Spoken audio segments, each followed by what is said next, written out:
Hey everybody, welcome back to NSB Custom Cars. Hey, on this episode, we're going to be talking about car lifts. I want to kind of go through and show you some different lifts as far as that you could put in your home shop. We have, your typical 2-post lift. That's what these are going to be. This one's going to be over. I know you got some 4-post. I'm not going to go over the 4-post. Them are drive-on lifts. Good for your muffler shops and stuff and for doing alignments on some cars, but pretty much these are going to be on your 2-post. On most of your lifts, you have what you call symmetrical and then you have asymmetrical. The lift I have here in my shop is an asymmetrical. Asymmetrical is where both the posts that come up on each side of the car, they're angled at a 45 to an A shape. And what that does, it allows you to pull the lift forward in the garage, and you only pull the car just so far in, the front end comes through, and most of the car hangs out the back. On a symmetrical lift, they're side by side, all 4 arms are pretty much the same length, and you center the car between the 2 posts. Also, on your lifts, you have kind of a high-end lift, and then you have your typical normal lift that you're going to see in most all your shops. Both of these lifts are fine. One's a little more money than the other, and I'm going to go through and show you the difference between the two. So if you're going to go down and you're going to spend the money, you can figure what kind of lift you want and what you might be getting into by getting a lower end lift, which I'm not saying that a low end lift is bad. It's what everybody pretty much use until you get into something lifting really heavy, then you'd want a high-end lift. Most all your county shops and government places, they'll have the high-end lift because they're lifting utility trucks and stuff, and they're going to be using what I have here. But let's dive in and kind of go through some of this and show you the difference between the two. So this is the lift I have in my shop. It's a Mohawk. Made in the USA. It's a 7,000 pound capacity, which I really think is underrated because this is a lot heavier duty than most of your lifts. I don't know if you're familiar with a forklift. This is pretty much typically just like a forklift. This has the chain, the cylinder that lifts, the chain does the lifting. On this one, I'll get some light here. If you'll notice, this has roller wheels that run inside the channel on both sides. It also has the little roller wheels to keep it from angling. And there's no cables. This is all hydraulic ran.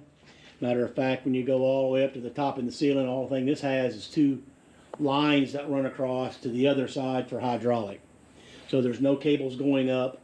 There's nothing up there you're going to hit other than them 2 lines, and they're way up out of the way. And so this is what you would call a high-end lift. Basically, let's raise this up.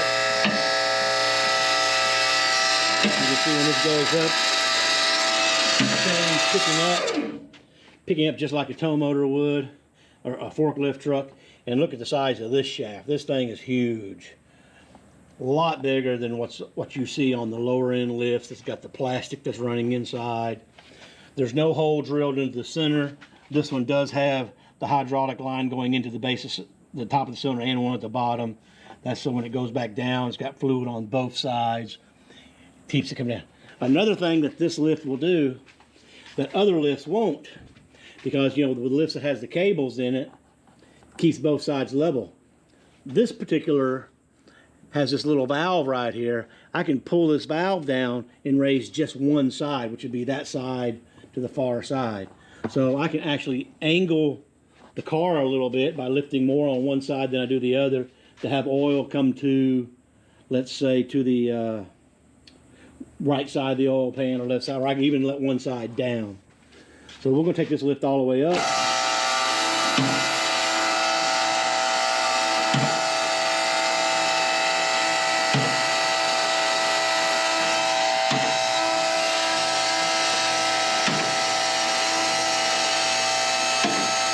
That clicking you hear is the locks. So if a cylinder was to blow, It wouldn't fall back down. It's going to catch on one of the locks.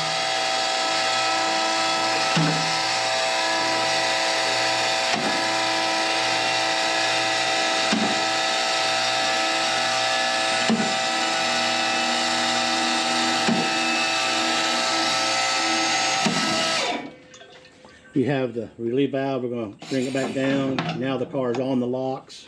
It's not resting on the cylinders or the chain. Matter of fact, the chain's now loose because I let it back down. These are the locks. It comes, it goes click, click, click, and then it sits on the lock.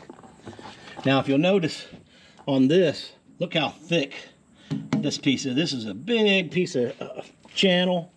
This is not formed.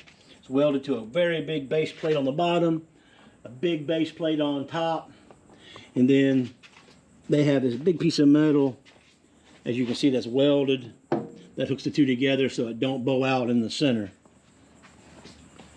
There's no cable. Like, once again, there's no cable, so there's going to be no pulley at the bottom going to the top. So this will pretty much is just like you have two fork trucks or two forklifts on each side of your car lifting. Very heavy duty. Now, so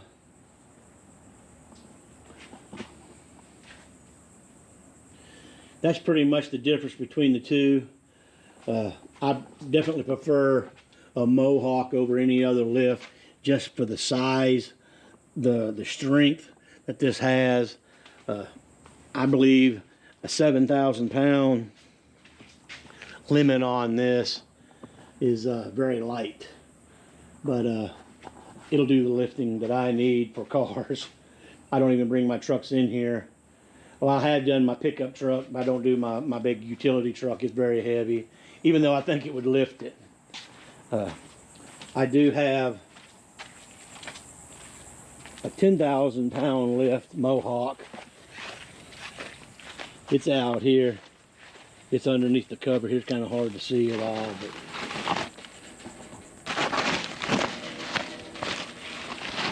but I got them stacked up in here.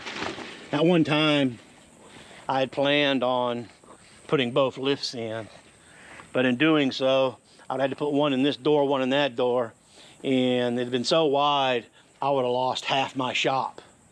So I just decided I'm gonna go with the one lift. I do have the other one that if something was to happen to this one down the road, which I don't think it's ever gonna break, if it does, I fix it before I'd replace it. I don't know what I'm gonna do with the other one yet. It's just sitting and rusting up on me. The rotary lift. When you look at rotary lift, you can look inside. You got pieces of plastic that rub that go up in there.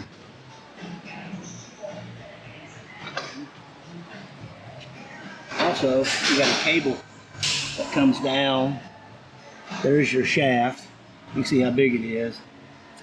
And the hydraulics go in the center of the shaft and pushes the cylinder up, the shaft body up. The cables, they go all the way up across the top to the other side. And they come back to here. So what that does is when this goes up, the other one has to go up also, and they stay level. You see how the cylinders in here goes to the top. It's a real long cylinder. Not to mention, all your metal is just, you can see kind of how thick the metal is, just to form the piece. Bin pack. You'll notice, you can see how big the shaft is, and they have cables. Now, as far as the way this thing works, is inside here, you can see where it rubs on the back side. It's got plastic that rubs in there. It keeps it up, and you can see that this is just a bent, formed piece of metal. You can see how it's got these little black, back in the back corner, that's black plastic that just rubs up and down. And those cables, what those cables do, this goes up. Here, let's go back up. This cable goes up to the other side, up over top. Let's come back over here.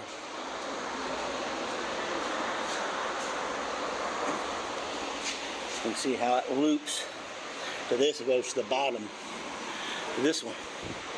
So what that does, when you hit the button for it to go up, if one cylinder is failing, the other side will go up with it because the cable's pulling it. Also, it keeps both sides level at all times. So if one goes up, the other has to go up with it. That's what you have the two cables for. So that's pretty much the difference between a high-end lift versus the medium, normal lift that you would get. I'm not saying don't go out and buy one of the Rotaries or the Challenger, the bin pack. They're a fine lift. You're going to find that in just pretty much all your shops when it comes to Firestone, Goodyear, Tire Kingdom, Discount Tire, all of that's pretty much what they use. I just think that the durability, you're probably going to have to service them a little more. You have to keep a lot of grease in on all that plastic that's going up and down all the time. And it's thinner metal, so I prefer the Mohawk.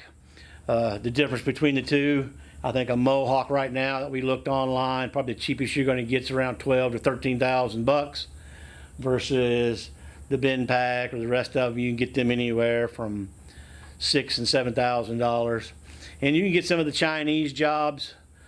I've seen them go for 3,500 bucks. Just beware. I've seen some people that bought them and they end up having to get rid of them. They're pretty much a piece of crap. Some of them are a two-piece. They don't line up right. They have problems with them, so I would stay away from it. Mohawk's American made. Can't beat that. I don't know about the others. Bin packs, all of them probably pretty much they're overseas on a lot of their stuff.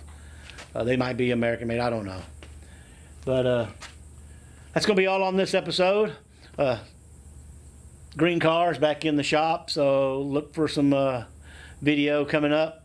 We're going to be back on the car. I did get the oil pan and stuff, so start working on the motor, get the motor in. Got another video before that happens that's going to be coming down the pike on fixing up a tire machine for the No Name Nationals. We're looking, 2 months away, so I do have some stuff I got to get took care of before the No Name Nationals. For one, we got to service both our trailers. They haven't been serviced since we bought them, other than putting tires on them. So the wheel bearings need to be gone through and check everything out on them before we make that trip. So until next time, don't forget to like and subscribe.